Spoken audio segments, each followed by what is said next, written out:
En las noches de los pueblos, cuando la electricidad es un lujo y el silencio pesa como una manta húmeda, hay cosas que se mueven donde la luz ya no llega. 5 historias. 5 noches distintas. 5 voces que, según contaron, se cruzaron con lo que no tiene explicación clara.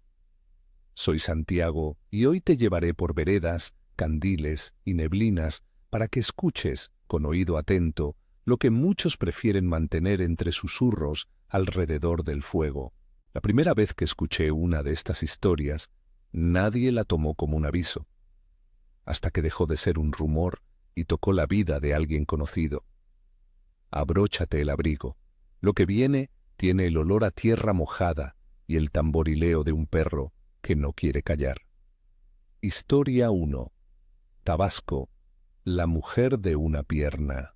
Maximiliano me habló de su abuelo con esa mezcla de orgullo y respeto que guardamos por los que han sobrevivido a cosas que no se nombran a la ligera.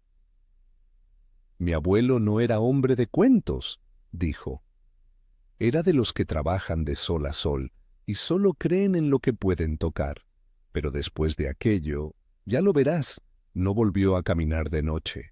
Estamos hablando de un pueblo de Tabasco, de aquellos donde muchas veredas aún se recorren a la luz de un candil, donde el rebozo es más que prenda, es abrigo, sombra y memoria. Era alrededor de 1980, según relataron en la familia, aunque en los pueblos las fechas se miden por cosechas y rastrojos más que por calendarios. Lo esencial es esto. Había zonas sin luz, senderos abiertos entre cañaverales y charcos que reflejaban un cielo espeso. La noche allí tiene peso, y si te quedas despierto, escucha. La primera señal vino como un malestar común. Un vecino, joven, cayó con fiebre alta y delirios. Decía que una mujer lo seguía por el camino, contó Maximiliano. Al principio, la gente lo atribuyó a la fiebre tropical, a una infección que altera la cabeza. Pero las historias se multiplicaron. Otro dijo que la vio a la orilla del camino. Una mujer que cubría su rostro con un rebozo, una figura que parecía demasiado larga en la noche. La describieron igual, dijo Maximiliano con la voz baja, como quien repite algo aprendido en la penumbra. Cara alargada, ojos negros que no reflejaban la luz del candil y, lo más extraño, una sola pierna terminada en pezuña, como la de un animal. Cuando la incredulidad se enfrenta a la repetición, algo cambia en la comunidad. Los hombres que hasta entonces bromeaban en la cantina empezaron a andar en grupos después del ocaso. Las mujeres cerraron puertas y pusieron más peso a las almas de los candelabros. Y la figura esa, según contaron, no se limitaba a ser vista. Según decían, seguía a quienes andaban solos y hablaba en susurros que nadie pudo reproducir con claridad. Hubo un episodio que marcó la ruptura entre creer por tradición y creer por miedo directo, la desaparición de un hombre. Lo habían visto, aseguraban, caminando con una mujer envuelta en rebozo. Nadie la agarró. Nadie pudo explicar cómo alguien puede perderse con otra persona a plena vista. Al día siguiente, sus ojales seguían intactos en su camisa, su bolso en la silla de la casa, pero él no estaba. Buscaron por el monte, por la ribera del río, por donde los perros habían marcado la noche. Nada, y el rumor, que hasta entonces era cuestión de superstición, empezó a sonar como advertencia real. Mi abuelo, dice Maximiliano, no se dejó llevar fácil por el pánico. Era terco como las ceibas. Una noche, después de que la gente empezó a hablar más bajo y a dejar velas en los umbrales, el abuelo decidió que no soportaría más la idea de que los demás anduvieran con miedo. Yo la voy a ver y le saco la verdad, dijo, según repitió su nieto. Salió con su candil, su machete por costumbre más que por amenaza, y su paso firme, dispuesto a caminar el mismo sendero que tantos evitaban. La vereda crujía bajo sus botas, los grillos permanecían como si esperaran su paso, y los perros, cuando lo vieron salir, aullaron una vez y callaron. Al doblar la curva que llevaba al camino de la quebrada, lo vio la mujer, tan delgada que parecía un tronco de sombra, con un rebozo que ondeaba sin brisa. Los ojos, dijeron después, no brillaban, eran como dos agujeros negros que tragaban el candil, y la pierna, solo una pierna, terminada en una pezuña que crujía la tierra con un ruido hueco. El abuelo la enfrentó. No gritó. Le habló con esa voz que uno usa cuando reprende al que ha metido la mano en la miel. ¿Qué buscas en este camino?, preguntó, según contó Maximiliano, que repetía las palabras como quien quiere asegurarse de que alguien las dijo. La mujer no respondió con voz humana. Su rebozo tembló, y luego, como si la noche hiciera acto de presencia, la figura se acercó. No caminaba como nosotros. Se desplazaba con un vaivén que no respetaba las leyes de la marcha, y su pezuña apenas tocaba la tierra. La persecución fue breve y larga a la vez. El abuelo dijo que sintió como si algo tirara de sus piernas. La respiración se le aceleró, y por un instante, según relató después con las manos temblando, perdió la conciencia. Allí, en la vereda, se quedó tirado. Lo encontraron al amanecer, cubierto de tierra y con el candil apagado a su lado. No recordaba cuánto tiempo había pasado, solo sabía que cuando recuperó la vista, la figura había desaparecido y su corazón le latía como si quisiera salir del pecho. La consecuencia fue clara y silenciosa. El hombre, que hasta entonces no temía caminar solo, dejó de hacerlo. Ya no iba al molino ni regresaba de la frutería por la noche.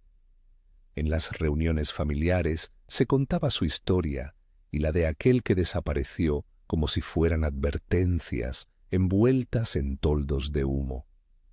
No volvía a andar de noche, solía decir el abuelo, según dijo Maximiliano, con una mezcla de alivio y cierta derrota.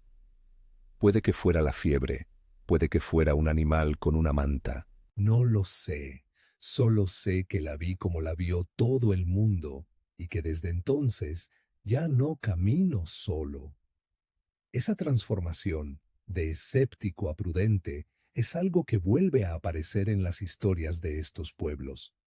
Hombres que creen en la cosecha y en el trabajo y que terminan respetando lo que no comprenden porque lo han sentido en la piel. No es decir que hubo demonios ni ángeles, es constatar cómo la experiencia cambia la forma en que uno camina el mundo. Antes de seguir, si esta historia te está tocando de alguna manera, si sientes ese escalofrío que no tiene nombre, quédate. Si te está gustando, dale like y suscríbete para seguir trayéndote relatos como este. No abuses del botón, pero tampoco lo dejes para después. Hay cosas que se cuentan mejor escuchándolas completas. Historia 2. Jalisco. La tienda que no estaba. Si en Tabasco la noche actúa como una invisible guardiana que observa, en Jalisco la carretera parece una cinta que corta el paisaje en dos. A un lado, casas que duermen, al otro, sombras que no pertenecen a nada concreto. Raúl viajó con su pareja de regreso a un pueblo que ninguno de los dos frecuentaba. Fiesta de familia, abrazo de buenos días y la rutina de volver tarde. En algún tramo, la luz del gasolina marcaba el tablero. El coche iba a quedarse sin combustible. Nos apetecía llegar, pero en la mitad del monte el coche empezó a cantar que ya no quedaba nada. Relató Raúl, según dijo. No había señal de teléfono, solo la recta blanca, un olvido de árboles y el miedo chico de quedarse varados en la nada. Intentaron empujar el coche hacia la cuneta, pero la noche y el silencio no ayudaban. Entonces, como en muchas historias de carretera, apareció una luz. No era una gasolinera grande ni una estación oficial. Era una tiendita, algo improvisado, con un señor que fumaba y una joven que servía con la destreza de quienes han atendido a viajeros por generaciones. La pareja respiró aliviada. El hombre les vendió un bidón y con manos que no temblaban, la chica llenó el depósito. Les cobraron con una sonrisa y les dieron indicaciones. Sigan derecho hasta la curva y ahí verán la entrada. Todo normal. Todo humano, según él. Lo que vino después fue lo que dejó la historia colgando en mitad de la noche. Cuando Raúl y su mujer regresaron a agradecer o simplemente a mirar la tiendita por si necesitaban algo más, el sitio había desaparecido. No había rastro del humo del cigarro, ni del bidón, ni de la luz cálida que había pintado sus rostros minutos antes. En su lugar solo estaba la curva de la carretera y un muro de maleza que no permitía paso. Miré y la tiendita no estaba, dijo Raúl, como si nunca hubiera estado ahí. Algunos en el pueblo dijeron, quizá había sido una gasolinera que cerró años atrás y que por costumbre el dueño atiende el recuerdo. Otros, más prácticos, propusieron que confundieron la luz con la de un coche lejano, que la adrenalina jugó con la memoria. Raúl, sin embargo, no hablaba en términos de teorías. Contaba la sensación de alivio que se transformó en desconcierto, en la certeza de que algo los había atendido esa noche y luego no quiso ser visto de nuevo. Si fue una bendición o un engaño, no sé, dijo. Solo sé que no pregunté por qué, solo agradecí. La ambigüedad que deja una noche así es lo que la vuelve leyenda. No es una aparición violenta ni una amenaza directa. Es una intervención que calma y luego borra sus huellas, dejándote con la pregunta: ¿fuimos protegidos por espíritus del camino o simplemente soñamos despiertos? En Jalisco, como en tantos otros sitios, la gente prefiere poner un vaso de agua en la ventana y no preguntar demasiado. Mini gancho. Si creías haberlo visto todo en la carretera, espera. Lo que sigue tiene menos misericordia y más sorpresa oscura. Historia 3. Chalco a Miraflores. Las piernas en la cuneta. Javier no es de los que olvidan noches de trabajo, taxista de muchos años, de esas almas que conocen cada desviación, cada hueco y cada farol fundido de la carretera que une Chalco con Miraflores. Llevaba décadas acumulando historias en el asiento del copiloto. Esos hombres aprenden rápido a no fiarse de las penumbras. Una vez te sube alguien, otra vez te deja un silencio, decía él, con esa voz de quien lleva demasiadas horas cruzando tramos muertos. La noche en cuestión comenzó como otra cualquiera. La radio del taxi murmuraba una canción vieja. El asiento tenía la forma de la espalda de quienes lo habitan. El faro cortaba la noche en un triángulo amarillo que apenas rasgaba la oscuridad. Recogió a un pasajero en las afueras, lo dejó en lo que parecía una casa aislada y continuó su ruta. Era tarde y la carretera estaba desierta. A los lados, campos que olían a humedad y a tierra revolcada por animales. Los perros ladraban en la distancia, como si marcaran su propio mapa de peligros. Al pasar por un tramo donde la maleza crecía sin control, notó algo que, a primera vista, no tenía sentido. 2 piernas. Solo eso. Caminaban paralelas a la carretera, a la orilla, con un paso que parecía normal si quitabas la extrañeza de su soledad corporal. No había torso, no había brazos, no había cabeza, como si alguien hubiera olvidado la parte superior de un cuerpo y las piernas hubieran decidido seguir. Me quedé mudo, dijo Javier cuando contó la historia. No sabía si mirar y que se me quedara la vista, o mirar y que se fuera la razón de aquello. La mente intenta salvarse con explicaciones, espejismos, trucos de luz, sacos colgando de algún estercolero que el viento animaba. Pero Javier insistió en algo que le resulta difícil de decir sin enredarse. La manera en que esas piernas pisaban la tierra no era la de un objeto. Tenían un ritmo, un pulso, una intención de ir hacia adelante que lo miró sin ojos. El taxista frenó sin pensar. Las luces le quemaron la vista y por un segundo la carretera pareció vaciarse de sonido. En ese silencio estaban los ruidos que importan, el latido acelerado de Javier, las hojas que se arrastraban, un gallo lejano que despertó por absurda costumbre, y las piernas. Allí, a 1 metro de la cuneta, como si hubieran decidido hacer su propio camino al margen de la vida normal. Javier nunca fue de inventar cosas. No es de los que hablan por hablar en la fonda. Cuando contó que vio solo piernas caminando en la oscuridad, muchos escucharon y bajaron la cabeza. Otros guardaron silencio hasta que él repitiera la historia, como quien busca convencer a la propia sombra. No voy a decir aquí si las piernas pertenecían a una leyenda antigua ni qué fueron. Lo que importa es el efecto que dejaron. Un hombre en su taxi que ya no miraba la cuneta de la misma manera, y la certeza de que algunas noches guardan fragmentos de cosas que la luz no explica. Javier frenó, sí, apretó el volante, sí, y en el instante en que la incomodidad le atravesó la nuca, algo en la carretera cambió la forma de la noche misma. Aquí la historia se bifurca. Un taxista con suficiente temple como para contar lo que vio frente al silencio y la posibilidad de que la carretera haya sido un lugar de tránsito para algo que no necesita cabeza para andar. ¿Qué hizo Javier después?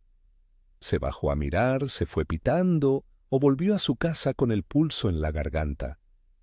Esa parte de la narración queda en un hueco, porque hay momentos que conviene dejar con la respiración contenida.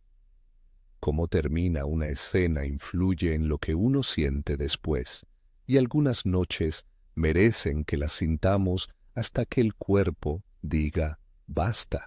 Mientras piensas en eso, recuerda que aún queda mucha noche por delante. 2 historias más aguardan en la penumbra. Una que tiene que ver con ancianos, animales inquietos y una presencia que se estira sobre los árboles. Y otra que es un llanto que atraviesa la lluvia y que la gente, por tradición, llama La Llorona. Pero eso vendrá cuando la noche esté ya más cerrada. Por ahora, deja que el susurro de las veredas, el crujir de la pezuña que mencionó el abuelo y la desaparición de la tiendita te acompañen. Hay quienes prefieren cerrar la puerta y tirar la llave al río, y hay quienes ponen una vela en la ventana y preguntan a los suyos si alguien más ha oído algo parecido. La oscuridad, en estos relatos, no es sólo ausencia de luz, es materia con memoria. Guardapasos, escuchas y despedidas. En muchos pueblos, los animales son los primeros en notar lo distinto. Perros que no dejan de aullar, caballos que se erizan, gallinas que no vuelven al gallinero. Esa alarma animal es la que enciende las advertencias. De ahí vienen las historias que no se cuentan de la misma manera frente a forasteros.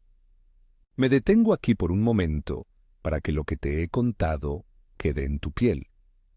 Guarda la imagen de la mujer con un rebozo y una pezuña que no pisaba como nosotros, la tiendita que tal vez fue un acto de bondad o un espejismo de paso, y las piernas que andaban sin más compañía que la propia oscuridad.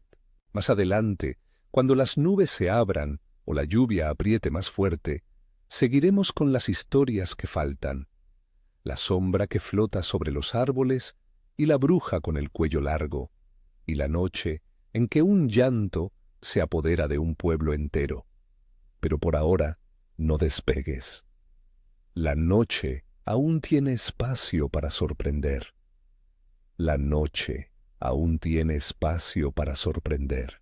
Luis creció con el pulso del campo marcado en la piel, se levantaba con el gallo, ordeñaba la vaca cuando tocaba, recogía leña antes de que el calor volviera pesado el aire. Vivía con sus abuelos en una casa de bahareque a las afueras de un pueblo de Yucatán, donde las noches se deshacen en mosquitos, en el chirrido de los animales y en una neblina que aparece de forma caprichosa entre los manglares. Mis abuelos siempre decían que los animales ven lo que nosotros no queremos ver, me contó Luis, con esa mezcla de recuerdo y respeto que se pone en la voz cuando la memoria se parece a una advertencia. Las primeras señales fueron pequeñas y animales. El perro de la casa que dejó de dormir con ellos y prefirió quedarse en la puerta con las orejas tiesas. Las gallinas que se apelotonaban sin razón aparente, como si escucharan un rumor que no terminaba de formar palabra. La vaca que a la hora de sacar la leche daba puntadas con las patas y no quería entrar en el corral. Para los ancianos, esos signos bastaban para encender una vela en la esquina de la cocina y no salir al patio después de la medianoche.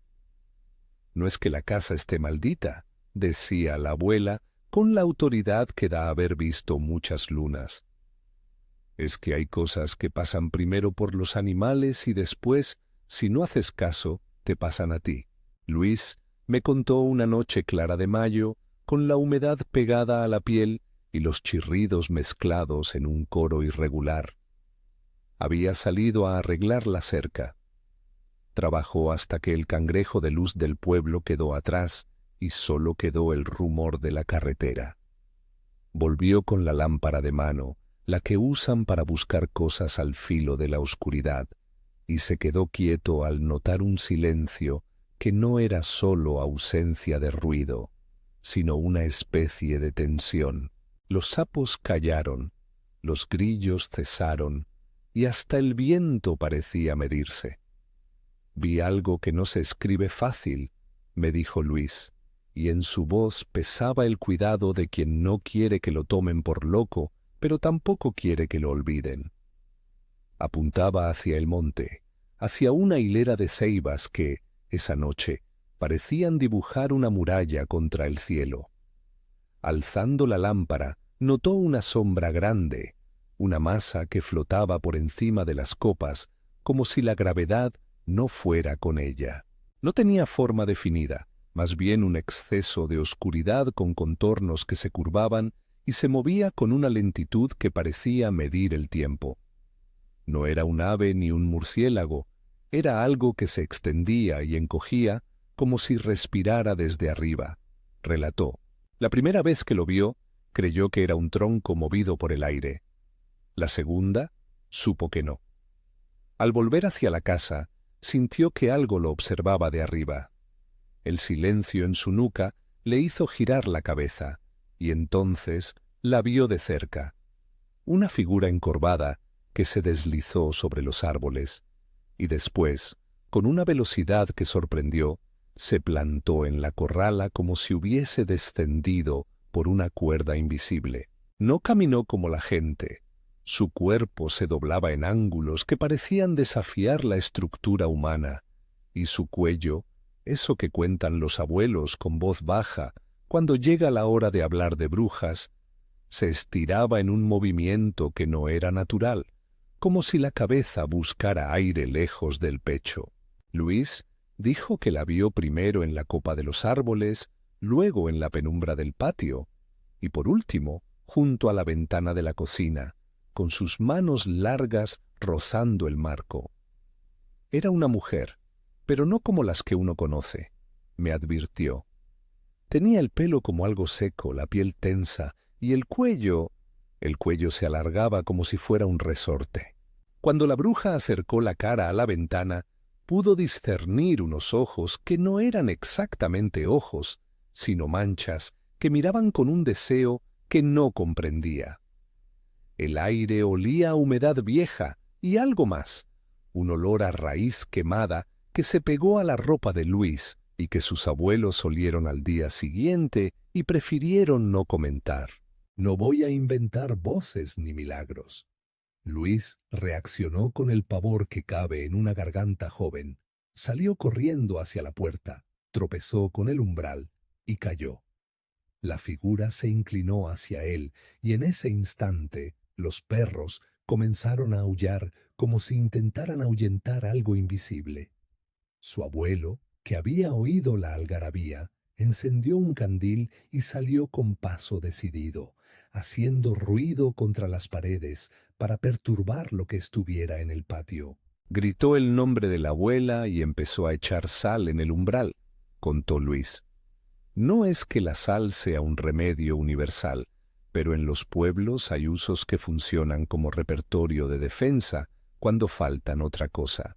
La criatura dio un paso hacia atrás, como si la luz del candil le quemara las manos, se retorció, y por un momento que quedó grabado en la memoria de Luis, su cuello se alargó tanto que la cabeza pareció tocar la sombra de la ceiba. Luego, sin más, se disolvió en la noche, dejando un rastro de hojas sacudidas y una calma extraña que no era alivio, sino una espera.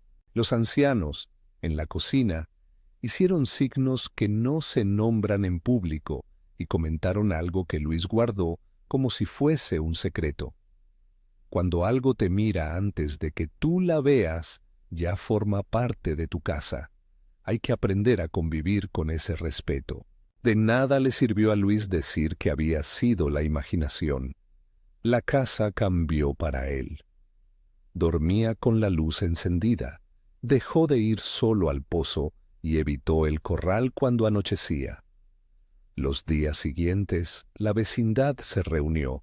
Se contaron historias de mujeres con cuellos largos que se asomaban desde los alambrales y de cómo algunas veces la bruja no buscaba daño, sino que reclamaba algo perdido. No sé si era una bruja que quería hijos o si estaba en pena por algo antiguo, dijo Luis, y al decirlo, su voz sonó más tranquila, como quien acepta que no tendrá respuestas. Sus abuelos reafirmaron la enseñanza. No provoques lo que no entiendes. No te burles de lo que los animales detectan primero, y si alguien te dice que no salgas, no salgas. A veces, la explicación no está en saber qué era, sino en el efecto que deja. Una comunidad que toma medidas, que enseña a los jóvenes a respetar ciertos lugares de la noche, que acude a la misa o pone un vaso de agua en la puerta. No es que el miedo sea una religión, pero puede ser un código. Luis aprendió a leer ese código en el temblor de las gallinas y en la alteración del perro. Y aunque con los años volvió a olvidar parte del horror, nunca más caminó por el patio a solas cuando la luna estaba en mitad del cielo. Esa noche, la presencia que flotó sobre los árboles y se alargó hasta tocar el umbral terminó por convertirse en un recuerdo que los abuelos usan para enseñar a los nietos. Respeta la noche. Si algo te mira, no lo desafíes. No es enseñanza de ciencia ni de fe. Es un aprendizaje comunitario que por la vía del miedo y la experiencia se hace ley. La bruja con el cuello largo queda como advertencia y como historia que se repite junto al humo del tabaco y el sonido del machete en la mesa de la cocina. Si en Yucatán la presencia te obliga a reconocer que el mundo es más grande que la razón cotidiana, en San Martín el mundo se convierte en sonido. Un llanto que atraviesa la lluvia y abruma el pueblo entero. Mariana y su marido llegaron a San Martín para celebrar un aniversario en una casa de madera prestada por amigos. La lluvia había empezado esa tarde como una cortina fina que hacía que los caminos se vuelvan espejos y los faroles se estiren en líneas de luz. El pueblo estaba envuelto en una neblina densa que entraba por los poros. El suelo olía a barro fresco y a hojas viejas. Era un lugar bonito de día, me dijo Mariana, pero esa noche el paisaje se volvió un pasillo hecho de voces. No eran forasteros a la tradición de oír historias, sabían de la Llorona por leyendas contadas en la infancia, por las tías que repetían refranes, por las películas que ponen la figura de una mujer llorando. Pero vivirla, me explicó, es otra cosa. El llanto empezó como una nota lejana, un sonido que parecía quedar atrapado en las calles y que se repetía con distinta entonación. Al principio fue una llamada que se confundía con el agua. Después, la sustancia del sonido se sostuvo y se alargó. Era un lamento largo, como si alguien arrastrara la pena por las piedras, dijo. Era como si la lluvia tuviera voz y la voz tuviera hambre. Los perros del pueblo se volvieron locos. Algunos dejaron de ladrar y se pusieron a gemir. Otros salieron a perseguir el sonido y volvieron con las colas entre las patas. La mujer que atendía la tienda encendió una vela y vio cómo la llama se inclinaba hacia la calle, como siguiendo una melodía que no pertenecía al lugar. Vecinos asomaron la cabeza, y en esos rostros había una mezcla extraña de miedo y reconocimiento. Para la gente de San Martín, la Llorona no era solo un fantasma, era un personaje de la noche que, ciertos días de lluvia, atraviesa el pueblo en busca de algo que perdió hace mucho. Mariana relató que el llanto no se quedó en la distancia. Llegó hasta la casa. Era de una calidad que se instala en el oído y no se va. La forma en que la voz se quiebra entre las tejas, la manera en que los sollozos aparecen y desaparecen a los pies de la cama. En la madrugada, cuando la casa parecía haberse quedado sin aire, el sonido atravesó la pared de madera con la insistencia de quien reclama un nombre. Su marido quería levantarse y mirar por la ventana, pero ella lo retuvo. «No asomas la cabeza», dijo en voz baja. «Si la ves, ella te verá». Esa frase, sencilla, fue suficiente para que se quedaran en silencio, temiendo que la curiosidad fuera la llave que abre algo que no se devuelve. El sonido se desplazaba por las calles con una dirección, salía del río, cruzaba la plaza, se metía por la calle de los Molinos y finalmente parecía elegir casas específicas por su cercanía al agua. Algunos dicen que la Llorona busca a sus hijos, otros que busca compañía o que arrastra una pena infinita. Mariana no quiso entrar en teorías. Describió la sensación de invasión emocional. Era como si la tristeza del mundo se hubiera concentrado en una voz y la hubiera soltado sobre nosotros.